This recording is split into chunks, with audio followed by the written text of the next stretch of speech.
dulu sebelum ada Anies, mana ada orang naik motor di daerah Sudirman sana, ya kan? Tapi Anies patahkan. Anies bilang, betul kita ngobrol, pemilik kendaraan sepeda motor itu kan juga bayar pajak dan kata. Kenapa mereka? Jadi mindset kita ini, jalanan itu memang diperuntukkan untuk orang-orang kuat. Makanya saya katakan Anies berani membongkar pikiran-pikiran itu, gitu. Ya kan? Dia pertanyakan, kenapa harus begini? Kenapa harus begitu? Kan itu pertanyaan terus dia. Dan kemudian Anies ini salah satu dia ahli ilmu kebijakan yang lulusan dari luar negeri Amerika gitu. Jadi dia udah ngerti macam-macam hal. Apa yang dilakukan oleh Anies di sini mengingatkan saya tentang di tradisi di Amerika. Jadi ini kantor Gedung Putih nih. Di sebelahnya itu ada West Wing namanya. Itulah otak-otaknya think tanknya. Di gubernur itu namanya TGUPP. Nah nanti juga Anies akan punya lembaga yang seperti itu juga, sehingga birokrasi jalan, ini juga jalan semuanya. Jadi tim percepatan pembangunan langsung dari presiden.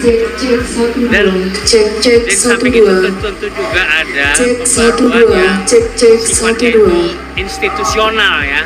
Itu tetap ada, institusional tetap ada kan. Jadi dan Anies bisa lakukan itu. Jadi misalnya masalah kesetaraan, masalah keadilan sosial, harus jujur kita akui bahwa selama kepemimpinan Anies tidak pernah terjadi pergesekan antar etnis, tidak pernah terjadi pergesekan antar umat beragama. Nah itu yang perlu diperjelaskan. Nah, itu kan disampaikan. Seperti seorang pendeta di Pematang Siantar, namanya Horace Yanturi. Dia mendoakan supaya Anies untuk menjadi presiden, supaya bantuan operasional tempat ibadah tidak hanya dinikmati orang Jakarta tapi menjadi nasional.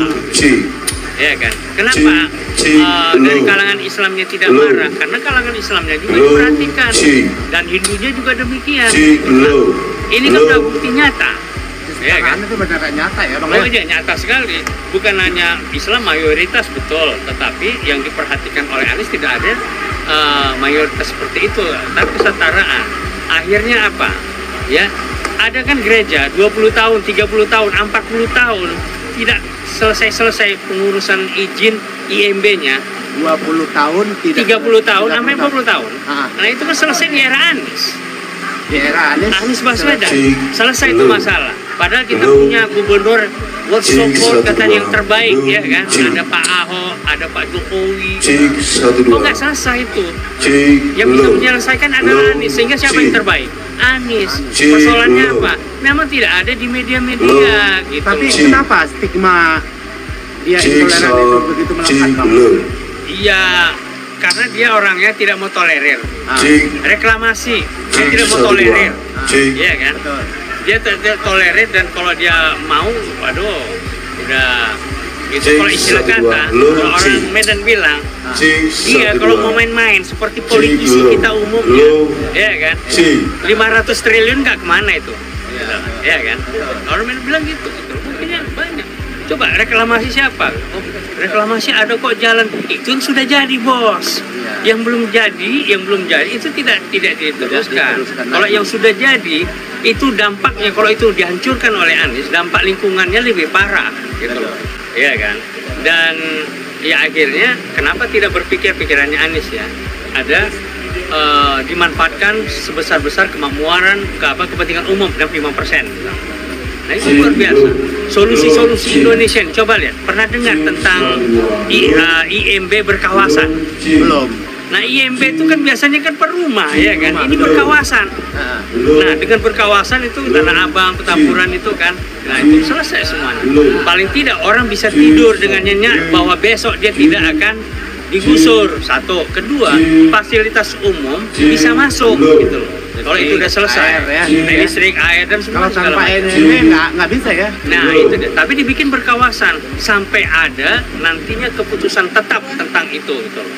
Nah sebelum ada rakyat di Tanah Abang udah bisa tidur nyenyak gitu. Dan solusi seperti ini kita butuhkan juga untuk Indonesia. Persoalan pertanahan kita kan parah. Dan Anies punya solusi. Pernah nggak dengar ada di Republik ini namanya IMB berkawasan? Nggak ada bos. Baru di kita. Anies itu teknokratik. Dia punya tim, dipikirkan. Hukumnya bagaimana, ini bagaimana, semua segala macam. Supaya tidak berbenturan. Dan akhirnya ketika udah clear baru dia majukan.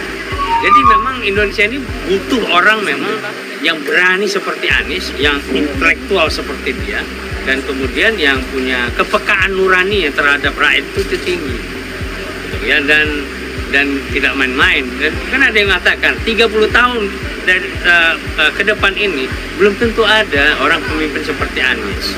Tapi kita tidak mendewakan Anies. Anies tetap harus kita kontrol gitu ya kan. Nah itulah sebabnya. Jadi kayak tadi kita di acara perfilman, itu kalangan perfilman ngomong apa tadi?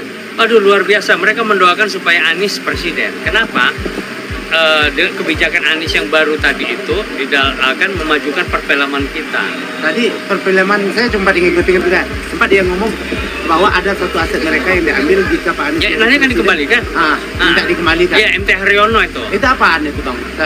Iya, gedung ya kan. Oh, gedung mereka. Nah, kalau Usmar Ismail tempat tadi itu kan DKI. Nah, itu nasionalnya. Oh, itu diambil oleh pemerintah. Nah, itu supaya dimanfaatkan. Kan Anies juga bilang, kenapa kita berpikir tentang kebudayaan seperti kita berpikir ekonomi harus untung katanya. Negara kok cari keuntungan katanya. Nah, kayak gitu-gitu. Kita perlu untuk berpikir seperti itu. Makanya ada orang bilang, bos, utang kita ini satu Morowali aja udah selesai utang-utang kita ini, asal tidak ada korupsi. Ya. Nah, kita punya harapan itu sama Anies gitu. Anies sudah membuktikan yang seperti saya katakan tadi, 500 triliun nggak kemana kalau dia mau seperti umumnya politikus gitu ya. Ini kan tidak, rumahnya aja belum lunas kan, yang dia huni sekarang belum lunas gitu. Jadi kapan lagi kita nggak ada waktu kita untuk kultus individu, enggak lah, ngapain ya kan. Kan ada ini lagi Bang, video drone dia itu sempat diturunkan di Bekasi ya. Ya. Itu itu kan aneh gitu loh. Ya, tekanan-tekanan terhadap dia, semakin ditekan dia semakin kuat dia gitu. Dia akan menjadi seperti akar pohon kurma gitu loh. Jadi ditekan makin tumbuh makin kuat dan nantinya hasilnya akan lebih baik. Karena begini satu bos, bahwa banyak orang mendoakan Anies. Kemarin minggu lalu kami naik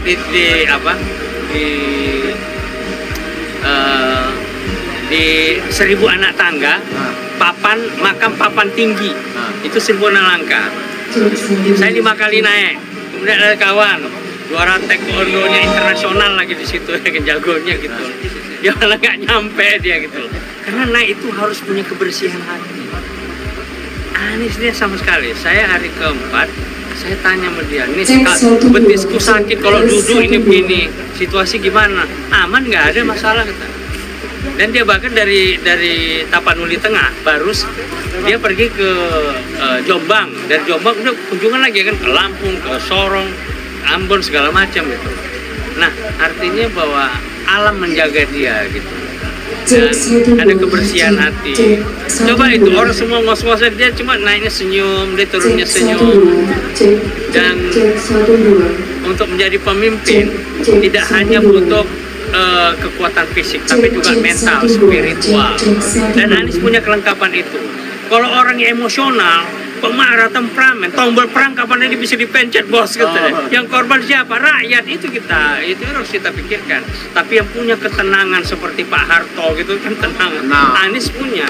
Tapi dia kecintaannya, kedalamannya terhadap marhain rakyat kecil seperti Soekarno. Anies punya. Jadi kelengkapan. Tampil di fora-fora internasional seperti Habibie dan Pak SBY, Anies punya. Jadi kelengkapan ini bos, ini dia seperti kesimpulan dari 7 presiden sebelumnya. Kesimpulannya dia melengkapinya gitu.